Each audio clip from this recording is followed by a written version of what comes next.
السلام علیکم ورحمۃ اللہ وبرکاتہ۔ میں اپنے چینل میں تمام دوستوں کو خوش آمدید کہتا ہوں۔ تو دوستو، آج کا ٹاپک وضو کرنے پر کیا اجر و ثواب ملتا ہے۔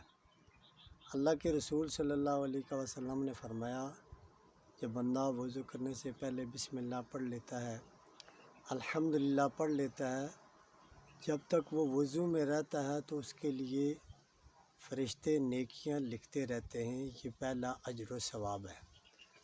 پھر آقا علیہ الصلوۃ والسلام نے فرمایا، جب بندہ نماز کے لیے وضو شروع کرتا ہے تو ہاتھ دھوتا ہے تو اس کے ہاتھ کے گناہ ختم ہو جاتے ہیں۔ پھر جب وہ کلی کرتا ہے تو اس کے منہ کے گناہ ختم ہو جاتے ہیں۔ پھر جب وہ چہرہ دھوتا ہے تو اس کے چہرے کے گناہ مٹ جاتے ہیں۔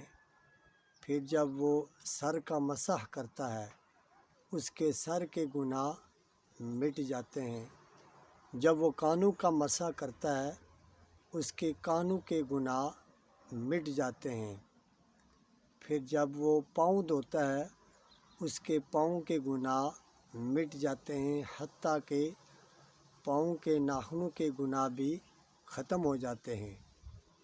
اور پھر آقا علیہ الصلوۃ والسلام نے فرمایا، جب بندہ مومن کامل احسن وضو کر کے نماز کی طرف جاتا ہے مسجد میں ادا کرنے کے لیے، اللہ کے رسول صلی اللہ علیہ وسلم نے فرمایا، ہر ایک قدم کے بدلے ایک گناہ مٹا دیا جاتا ہے اور ہر ایک قدم کے بدلے ایک درجہ بلند کیا جاتا ہے۔